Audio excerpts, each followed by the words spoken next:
നമസ്കാരം.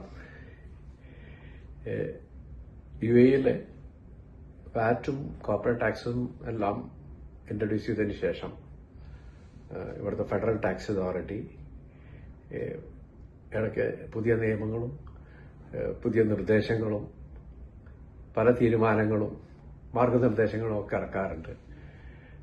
പലപ്പോഴും ഇങ്ങനെയുള്ള തീരുമാനങ്ങൾ വരുമ്പോൾ അതൊരു പൊതുവെ ബിസിനസ്സുകാർ അത്രയൊന്നും ശ്രദ്ധിക്കാറില്ല.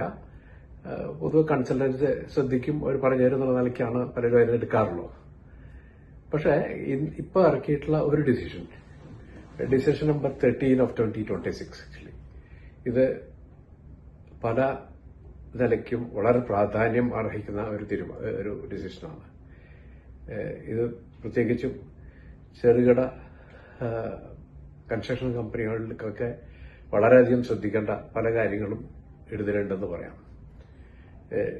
നമ്മളൊക്കെ അറിയാം, അവരുടെ സർവീസസിനെ അല്ലെങ്കിൽ ഗുഡ്സ് സപ്ലൈ ചെയ്യണനുസരിച്ച് ഔട്ട്പുട്ട് വാറ്റ് ഉണ്ടെന്നും നമുക്ക് വാങ്ങിക്കുന്ന പർച്ചേസിനുള്ള ഇൻപുട്ട് വാറ്റ് ഉണ്ടെന്നുള്ളത് എല്ലാവർക്കും അറിയാം. അപ്പോൾ നമ്മൾ ഈ ഇൻപുട്ട് വാറ്റ് എടുക്കുമ്പോൾ പൊതുവെ ടാക്സ് ഇൻവോയ്സസ് ഉണ്ടെങ്കിൽ അതൊരു സപ്പോർട്ടിംഗ് ആയിട്ട് അക്സെപ്റ്റ് ചെയ്തിരുന്ന ഒരു കാര്യമാണ് നമ്മൾ കണ്ടിരുന്നത്. പക്ഷേ ഇനി അത് മാത്രം പോരാ, ആ ഗുഡ്സ് ആൻഡ് സർവീസസ് നമ്മൾ റിസീവ് ചെയ്തു എന്നുള്ളതിനും അത് നമ്മൾ വെരിഫൈ ചെയ്തു എന്നോ ഒക്കെ ഉള്ളതിന്റെ ഒരു ഓഡിറ്റ് ട്രെയില്, അത് മാത്രമല്ല ആ സർവീസസിന് പേ ചെയ്തിട്ടുള്ള പൈസ റീസണബിൾ ആണോ എന്നുള്ളതിന്റെ ഒരു ക്വാളിറ്റി ചെക്ക് കൂടി നമ്മൾ ഉണ്ടാക്കണം ആക്ച്വലി. അപ്പോൾ ഒരു സർവീസസും ഗുഡ്സും ഒക്കെ സപ്ലൈ ചെയ്യുമ്പോൾ അവരായിട്ടുള്ള എഗ്രിമെന്റ് ഉണ്ടോ, അവർ ഡെലിവറി ചെയ്തിട്ടുള്ളതിനുള്ള പ്രൂഫുണ്ടോ, ഡെലിവറി ചെയ്തിട്ടുള്ള ഇൻസ്പെക്ട് ചെയ്തിട്ടുള്ള പ്രൂഫുണ്ടോ എന്നുള്ളതൊക്കെ ഒരു പക്ഷേ നമുക്ക് സൂക്ഷിക്കേണ്ടി വരും. എന്താ വെച്ചാൽ FTA ഓഡിറ്റ് പിന്നീട് ഉണ്ടാവുമ്പോൾ ഈ ഗുഡ്സ് നമ്മൾ റിസീവ് ചെയ്തതും അതിന് നമ്മൾ കൊടുത്തിട്ടുള്ള റീസണബിൾ ആയിട്ടുള്ള പേ ആണെന്നുള്ളതും പ്രൂവ് ചെയ്യാനുള്ള ഒരു ഉത്തരവാദിത്വം ഇപ്പോൾ ബിസിനസ്സിൽ വരികയാണ്. സിമ്പിളായിട്ട് പറയുകയാണെങ്കിൽ ഇപ്പോൾ കൺസ്ട്രക്ഷൻ മേഖലയിൽ പല സബ് കോൺട്രാക്റ്റും ചിലപ്പോൾ ചെയ്യിക്കുന്നുണ്ടാവും. ഒരു ഇൻവോയ്സ് തന്ന് പണി ചെയ്ത് കഴിഞ്ഞു, ജസ്റ്റ് പേയ്മെന്റ് ചെയ്താൽ അവസാനിച്ചു, അതിൽ ഇൻപുട്ട് ക്രെഡിറ്റ് എടുക്കാമെന്നാണ് ജനങ്ങൾ പൊതുവെ ധരിച്ചു വെച്ചിട്ടുള്ളത്. ഇനി അത് മാത്രം മതിയാവില്ല, ഒരു ചെറിയൊരു പേപ്പർ മാത്രം മതിയാവില്ല. അത് സർവീസസ് എടുത്തിട്ടുള്ളതിന്റെയും അല്ലെങ്കിൽ വർക്ക് ചെയ്തതിന്റെയും എന്തെങ്കിലും ഡോക്യുമെന്റേഷനൊക്കെ കീപ്പ് ചെയ്യണത് പിന്നീട് ഓഡിറ്റ് ഉണ്ടാവുമ്പോൾ അതിനെ പ്രൂവ് ചെയ്യാൻ വളരെ എളുപ്പമായിരിക്കും. വേറെ ഏറ്റവും പ്രധാനപ്പെട്ട വേറൊരു കാര്യം, ഈ സപ്ലയർ ആരാണെന്നുള്ളത് നിങ്ങൾ അറിയണം. ഈ സപ്ലയർ ഇവിടെ അവരുടെ ഒരു സെറ്റപ്പ് അനുസരിച്ചിട്ട് ഒരു വലിയൊരു 1 million ഇൻവോയ്സ് ചെയ്യുന്ന ഒരു ചെറിയൊരു സ്ഥാപനമാണോ, അപ്പൊ അതൊരു വലിയ സ്ഥാപനമാണോ, അവരുടെ കപ്പാസിറ്റി കൂടി നമ്മൾ അറിയേണ്ട ഒരു ഉത്തരവാദിത്തം കൂടിയുണ്ട്.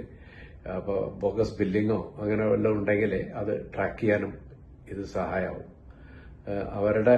അവരിലെ ആൾക്കാരനെ ഫ്രീക്വന്റ് ആയിട്ട് മാറുന്നുണ്ടോ എന്നുള്ളതൊക്കെ അടക്കം നമ്മൾ ശ്രദ്ധിക്കണമെന്ന് പറയണത്.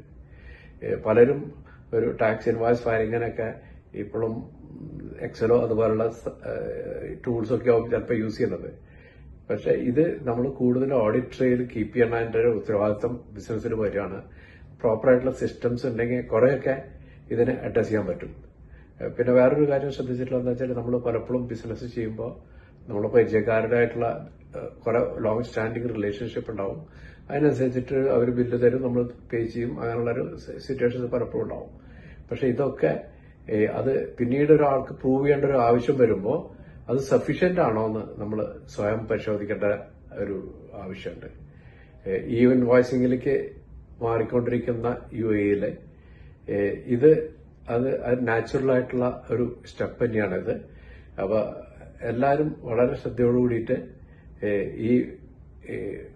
പ്രത്യേകിച്ചും ഈ ഡിസിഷനെ ഉൾക്കൊള്ളാൻ നോക്കണം. നിങ്ങളുടെ സിസ്റ്റംസും എല്ലാം അതിന് കേപ്പബിൾ ആണോ നോക്കുക. നിങ്ങളുടെ പ്രോസസ്സിലോ നിങ്ങളുടെ ഡോക്യുമെന്റേഷനിലോ ഒക്കെ മാറ്റങ്ങൾ വരുത്തണോ എന്നുള്ളതും നിങ്ങൾ ആലോചിക്കണം. നന്ദി, നമസ്കാരം.